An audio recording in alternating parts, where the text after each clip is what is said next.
Qadari wal qada yuzilul hamma wal hazan.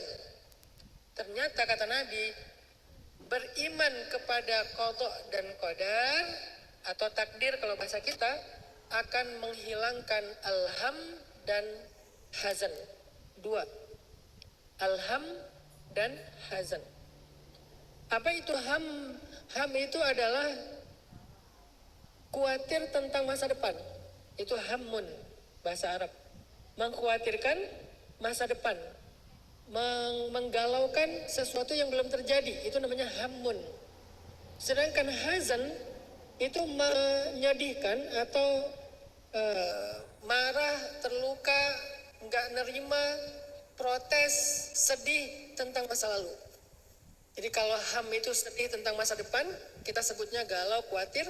Kalau hazan sedih tentang masa lalu, yaitu penyesalan, kemarahan, tidak menerima keadaan.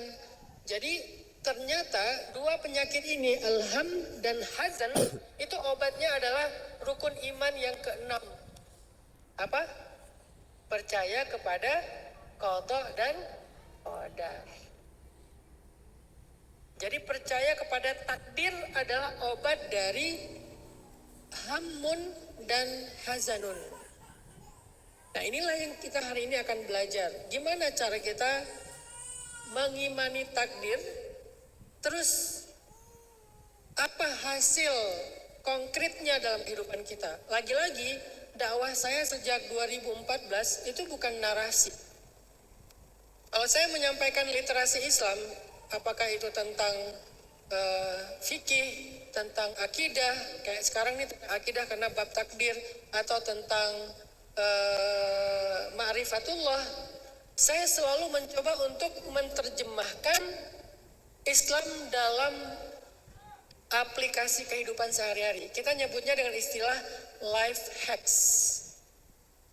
Jadi bukan sekedar lifestyle lagi, malah lebih konkret lagi, yaitu life hacks, cara hidup, bukan sekedar gaya hidup, cara hidup. Jadi kayak life hacks tentang di rumah misalnya, life hacksnya apa? Kalau yang diajarin di luar itu kan kayak cara kita rapiin kamar, life hacks kita ada namanya table manner. Table manner itu cara kita megang garpu, megang sendok, naruh piring, naruh gelas, cara minum, itu kan table manner kan? Itu tuh sebetulnya udah diajarin sama Nabi, namanya adab makan dan minum. Cuman bahasanya nggak ada yang nerjemahin ke bahasa anak muda. Diterjemahkannya ke bahasa pesantren, adab makan dan adab minum. Padahal bahasa anak mudanya table manner. Bahasa lainnya life hacks. Gimana cara makan yang manner banget? Karena manners before knowledge kan, adab sebelum ilmu kalau bahasa pesantren ya, kalau bahasa umumnya manners before knowledge. Nah, ketika kita membahas takdir pun, saya pengen bawa pembahasan takdir itu jangan jadi teori aja, jangan jadi pembahasan wawasan, jangan jadi ilmu syariat, tapi harus jadi life hacks-nya anak muda. Arti life hacks itu bisa diaplikasikan dalam daily life-nya, benar-benar konkret gitu. Itulah yang akan kita bahas hari ini, dan itulah yang menjadi spesifikasi dari dakwahnya Hanan Attaqi. Dakwahnya Hanan Attaqi itu bukan dakwah narasi, bukan orasi, karena saya bukan orator, tapi dakwah membangun awareness tentang Islam yang sangat aplikatif, atau life hacks, lifestyle, daily life, itu banget dakwah kita. Jadi kalau saya bahas tentang akidah ma'rifatullah, libatin Allah, bahas tentang syariat, pacarannya nanti aja setelah nikah, pacaran halal, tetap asik kok. Nah, hari ini ketika kita mau ngebahas tentang takdir, saya pasti akan bawa takdir itu insya Allah ke daily life-nya kalian. Bagaimana cara kita mengimani takdir yang aplikatif dalam kehidupan sehari-hari? Bagaimana cara kita melihat takdir yang bisa up to date dan relate dengan kebutuhan kita hari ini? Itulah pembahasan tentang masalah takdir dengan tema apa kita temanya Kak Buni? Rahasia mengubah takdir. Oke. Poinnya 3 aja, pembahasan kita ada 3 hal. Poin yang pertama adalah apa sih pentingnya membahas takdir ini? Tadi sebagian udah saya sebutin, saya spill di awal. Ternyata mengimani takdir itu penting sekali. Kalau nggak penting nggak masuk dalam rukun iman. Kan dulu Nabi itu pernah didatangi malaikat Jibril ya ceritanya ya. Jadi malaikat Jibril menjelma jadi seorang cowok keren. Kalau dalam bahasa Al-Quran itu basyaran sawiya, laki-laki yang sempurna. Kalau terjemahan anak muda, cowok keren. Jadi ideal banget cowoknya, lebih daripada Jungkook lah. Kan ini standar cowok keren ya. Ini lebih daripada Jungkook, walaupun Jungkook keren sih. Ini lebih dari itu gitu. Jadi ada cowok keren datang kepada Nabi. Kenapa saya bilang cowok keren? Itu bukan kata saya, kata Umar. Karena Umar awalnya nggak tahu kalau itu Jibril. Dia taunya itu laki-laki yang sempurna.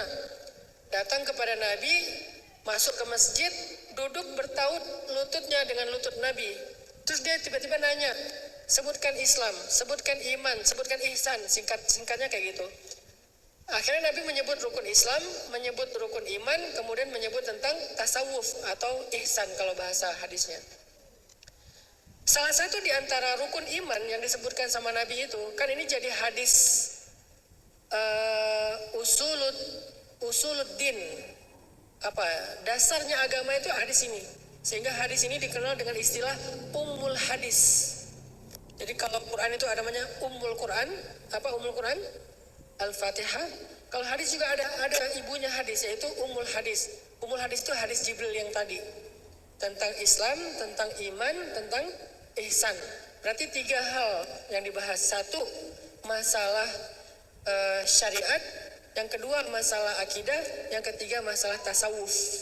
Jadi Islam itu terbagi kepada 3 hal pokok: akidah, fikih, tasawuf. Jadi kalau ada orang yang mengatakan tasawuf itu bukan bagian dari Islam, berarti dia nggak ngerti hadis Jibril. Padahal itu hadis terkenal sekali ya, semua orang ngerti tentang hadis ini. Cuman dulu bahasanya bukan tasawuf, dulu namanya ihsan. Sama aja kayak Islam, dulu namanya Islam, sekarang namanya fikih. Dulu namanya iman, sekarang namanya akidah. Jadi hanya perubahan nama doang, tapi secara substansi sama. Iman, akidah; Islam, fikih; ihsan, tasawuf. Jadi dia dinamakan secara lebih kontekstual karena ada kebutuhan itu. Nah, dalam pembahasan rukun iman, ternyata salah satu di antara rukun iman itu selain percaya kepada Allah, percaya kepada malaikat, percaya kepada kitab, percaya kepada nabi dan seterusnya, percaya kepada qada dan qadar. Apa maksudnya? Gak mungkin kita disuruh percaya kepada sesuatu itu yang gak relate dengan kehidupan kita, tuh gak mungkin. Gak mungkin kita disuruh percaya kepada sesuatu gak penting, gak mungkin. Karena rukun iman ini sifatnya fardu ain, semua orang harus dan harus utuh, gak boleh gak boleh dipisah-pisah. Secara parsial tuh gak boleh. Kalau rukun Islam boleh dipisah-pisah, misalnya zakat ya. Kalau kita nggak mampu ya nggak berzakat. Puasa, kalau kita nggak mampu ya berarti fidyah. Kalau nggak mampu qadha. Apalagi haji, kalau nggak mampu haji ya nggak perlu berhaji. Jadi rukun Islam itu kalau nggak dilaksanakan dengan alasan yang uzur syar'i masih boleh. Kecuali kayak sholat itu kan nggak mungkin ditinggal ya, nggak bisa berdiri, duduk, nggak bisa duduk, berbaring. Tapi ada yang bisa ditinggal kayak puasa. Dia nggak bisa mengqadha karena sakitnya menaun, berarti dia bayar fidyah. Kan itu bukan puasa, itu kan gantinya puasa kan. Gitu juga dengan zakat. Dia emang orang fakir miskin, nggak ada kewajiban berzakat, ya udah dia nggak bayar zakat mal. Haji, dia emang nggak punya kemampuan untuk berhaji, ya udah umroh aja belum, apalagi haji misalnya. Umroh kan lebih ringan, biayanya lebih ringan, waktunya lebih fleksibel, itu aja dia nggak sanggup, apalagi haji. Ya udah berarti dia nggak ada kewajiban haji karena bagi yang mampu. Berarti dia cuma bisa syahadat sama sholat, yang lain nggak bisa. Boleh, sah Islamnya, tapi kalau iman nggak boleh. Saya percaya pada Allah aja deh. Kalau malaikat tergantung malaikatnya dulu. Kalau malaikat Israel saya nggak percaya. Karena takut gitu kan. Kalau malaikat mungkar nakir malas ditanya-tanya melulu di dalam kubur. Kalau malaikat Malik saya takut juga, penjaga neraka. Kalau saya senangnya Jibril, Mikail, Ridwan ya. Kenapa? Mikail kan bawa rezeki, bawa jodoh gitu. Kalau Jibril bawa wahyu. Jibril aja saya agak males sih, karena setiap dia turun bawa perintah, bawa larangan. Itu tuh Yahudi banget tuh. Karena orang Yahudi nggak suka sama malaikat Jibril, makanya nggak ada orang Yahudi yang anaknya dikasih nama Gabriel. Rata-rata nama anak mereka itu Michael. Dan direkam oleh Al-Quran. Yang memusuhi Jibril berarti memusuhi Allah, kata Allah kan. Kenapa? Mereka itu nggak suka sama Gabriel. Soalnya Gabriel setiap turun bawa perintah. Mereka kan nggak suka diperintah-perintahin. Mereka pengen bebas. Mereka sukanya sama malaikat Mikail yang setiap turun bawa rezeki. Dan nggak boleh dipisah-pisah malaikat itu. Begitu juga para nabi. Saya mah senangnya sama ngefansnya sama Nabi Sulaiman, karena dia kayak sakti gitu. Saya ngefansnya sama Nabi Musa karena dia kuat. Saya ngefansnya sama Nabi Yusuf karena dia ganteng. Nggak bisa. Semua nabi itu harus kita yakini, kita imani, nggak boleh dipisah-pisah. Walaupun kita umat Nabi Muhammad, kita berimannya kepada semua nabi dan rasul. Cuman mengikuti ajaran Nabi Muhammad, tapi mengimani semua nabi dan rasul. Iman tuh nggak bisa dipisah-pisah. Begitu juga kitab. Saya mah Quran aja. Enggak, kita Quran juga, ya Taurat juga, ya Injil juga sebelum dirubah. Tapi mengikuti ajaran Al-Quran yang penggenap, penyempurna ajaran yang lain. Tapi kita meyakini bahwa Taurat itu kitab Allah, Injil itu firman Allah. Cuman yang menyempurnakannya Al-Quran, nggak bisa dipisah. Al-Quran pun gitu, nggak boleh. Ini ayat poligami saya nggak mau, nggak bisa. Ini ayat riba saya nggak mau, bagi laki-laki senangnya riba biar cepat bisnisnya, nggak bisa. Jadi ayat ya semuanya dari mulai Bismillahirrahmanirrahim Al-Fatihah sampai minal jinnati wan nas, an-nas, nggak ada satupun huruf yang boleh kita abaikan atau kita tolak. Kayaknya saya lam mim aja deh, alifnya enggak. Jadi pas baca Al-Baqarah lam mim, loh kok lam mim? Soalnya aku malas dengan alif. Kenapa kok malas dengan alif? Mantan aku namanya Alif misalnya ya. Nggak bisa, semua huruf sama, diyakini semuanya. Jadi satu huruf aja kita tolak dalam keyakinan, berarti kita ditolak imannya. Iman tuh kayak gitu teman-teman. Makanya, tapi Ustadz boleh nggak kita misalnya belum mampu mengamalkan? Itu masuknya ke Islam, bukan iman. Misalnya nih, bab riba. Kita harus ada keyakinan bahwa ya riba itu emang nggak boleh. Harus yakin itu. Tapi kalau belum mampu, berarti imannya benar, Islamnya belum sempurna, gitu aja. Belum mampu mengamalkan. Kita harus yakin yang namanya hijab, menutup aurat itu wajib, yakin. Tapi kalau auratnya belum sempurna ditutup, ya itu berarti babnya bab Islam, bukan bab iman. Imannya udah utuh, hanya Islamnya lagi bertahap, berproses. Jadi dalam bab iman, kita nggak boleh satu pun dikurangin, nggak boleh. Termasuk masalah takdir. Jadi di antara rukun iman ada takdir yang disebut dengan qadha dan qadar. Nggak boleh dipisah. Saya percaya takdir yang baik-baik aja deh. Yang buruk-buruk saya kayak gimana ya? Masa sih harus kayak gitu? Nah, nggak bisa. Kita yakini semuanya. Kenapa yakini semuanya? Berarti pasti ada kebaikan di dalamnya. Nggak mungkin Allah menyuruh kita meyakini sesuatu yang nggak ada kebaikan di dalamnya, itu nggak mungkin. Maka itulah pentingnya belajar takdir. Belajar takdir sebetulnya bukan belajar doktrin, bukan. Kesannya kayak kita dipaksa, bukan. Belajar takdir itu adalah belajar untuk healing. Karena kata Nabi tadi apa? Beriman kepada qadha dan qadar bisa menghilangkan dua penyakit hati, al-hammu wal hazan. Dan itu adalah healing, self healing buat kita. Bisa mengobati diri kita. Terhadap apa? Terhadap dua penyakit. Penyakit khawatir tentang masa depan, apapun namanya, bisa galau, bisa khawatir, bisa gelisah, dan seterusnya. Dan penyakit sedih tentang masa lalu yang dikenal dengan istilah hazan. Bisa sakit hati, bisa luka tentang masa lalu, bisa dendam, bisa marah. bisa trauma, apalagi macam-macam variannya. Dua penyakit ini bisa sembuh kalau kita benar-benar tahu bagaimana beriman kepada takdir.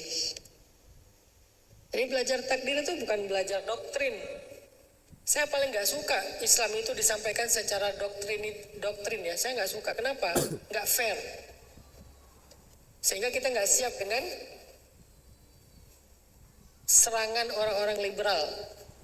Kalau kita belajar Islam secara doktrin, kita nggak akan siap dengan logika-logika orang liberal. Berarti kita nggak punya pertahanan. Begitu datang logika orang liberal, kita langsung, kayaknya ini yang benar nih. Lebih logis soalnya. Saya selama ini belajar Islam nggak pernah logis. Dipaksa aja sama orang tua saya, ya udah saya nurut. Tapi sekarang saya kan udah dewasa, saya bisa berpikir sendiri. Yang dijajalin adalah pemikiran liberalisme, sekularisasi. Akhirnya kita ya terpengaruh. Makanya dalam pandangan saya, nggak bisa kita ngajarin Islam itu secara doktrin. Islam itu emang harus logis. Dan Islam itu emang logis kok, nggak usah dipaksain. Logis. Siapa bilang, udah terima aja, nggak usah banyak tanya. Nggak gitu cara belajar Islam. Untuk anak kecil ya, kan ini udah remaja. Harus belajar secara lebih logis. Apa kebutuhan kita kepada materi Islam? Kenapa kita belajar takdir? Udah terima aja takdir, emang kayak gitu dari sononya. Ayatnya jelas, qala Allah wa qala Rasul. Nggak bisa. Kenapa? Kalaupun kita ambil, kita nggak kuat. Begitu datang badai logika liberalisasi, langsung roboh itu karena kita nggak punya pertahanan, nggak punya reason, nggak punya jawaban, nggak punya alasan, nggak punya sebuah awareness, kesadaran kenapa kita begini. Makanya belajar takdir selama ini kan kita disuruh hafal kan, rukun Islam udah hafal, rukun iman udah hafal, bahkan sifat-sifat Allah 20 udah hafal, mungkin yang lebih serius lagi udah hafal aqaid khamsin 50 akidah. Sifat Allah yang wajib, sifat Allah yang mustahil, sifat Allah yang jaiz, sifat Nabi yang wajib, sifat Nabi yang mustahil, sifat Nabi yang jaiz. Kita udah hafal aqaid 50. Tapi tahu nggak apa maksudnya? Terus ngerti nggak aplikasinya dalam kehidupan kita apa? Kalau cuma hafalan, itu bukan pertahanan. Itu adalah sebuah bahan. Kalau kita nggak tahu cara ngeraciknya, bahan itu tetap mentah. Makanya hari ini kita akan bahas dari sekian banyak materi Islam, satu aja, yaitu tentang beriman kepada takdir. Apa relevansinya dalam kehidupan kita? Ternyata beriman kepada takdir itu obat hati. Ternyata beriman kepada takdir itu adalah self-healing. Ternyata beriman kepada takdir itu adalah awareness yang paling tinggi. Kalau kita nggak belajar takdir, kita nggak punya awareness tentang diri kita. Tentang self-awareness tuh nggak muncul. Kita nggak, apa saya itu apa ya? Kenapa ya? Hidup saya ini apa ya? Kenapa ya? Nggak tahu. Sehingga nggak punya self-awareness. Kalau nggak punya self-awareness, kita tuh mudah dipengaruhi. Jadi belajar takdir itu yang Allah udah terapkan udah Allah rumuskan dalam rukun iman, emang penting sekali. Jadi belajar rukun iman itu yang penting, selain percaya kepada Allah dan seterusnya, itu semuanya penting. Salah satunya ya tadi, kebutuhan anak muda adalah self-healing, self-awareness, self-improvement, supaya akhirnya kita bisa tumbuh dengan pertumbuhan yang baik sebagaimana Sayyidah Maryam. Sayyidah Maryam itu salah satu contoh takdir loh. Kan ayah ibunya berharap punya anak laki-laki kan. Terus tiba-tiba pas lahir, karena dulu nggak bisa di USG ya, pas lahir perempuan. Aku melahirkan anak perempuan dan tidaklah sama laki-laki dengan perempuan, kan gitu ayatnya. Terus Maryam gimana tumbuhnya? Jadi anak laki-laki? Enggak, dia tumbuh sebagai perempuan. Fa'ambataha nabatan hasan, dan dia tumbuh dengan pertumbuhan yang sangat baik sebagai perempuan. Dan dia eksis sebagai perempuan. Yang tadinya diharapkan laki-laki yang kayak gitu, ternyata perempuan juga bisa. Tapi nggak merubah takdirnya sebagai perempuan. Nah itu namanya self-awareness, self-improvement, ketika dia bisa ngerti yang namanya takdir, fitrah. Kemudian bagaimana cara Sayyidah Maryam menerima takdir tiba-tiba hamil tapi nggak punya suami? Ini lebih berat loh. Kalau kita mungkin cuma belum ketemu suami ya. Kalau Maryam nggak punya suami tapi hamil. Bukan hamil di luar nikah, bukan. Hamil nggak punya suami, itu beda ya. Kalau hamil di luar nikah, ada laki-lakinya, cuman belum nikah. Kalau ini hamil nggak punya suami, nggak punya laki-laki, tiba-tiba hamil aja gitu. Dan hidup di tengah masyarakat yang sangat toksik. Toksik banget tuh masyarakatnya. Masyarakat apa? Bani Israel. Kita mungkin toksiknya cuman segeng lah. Toksik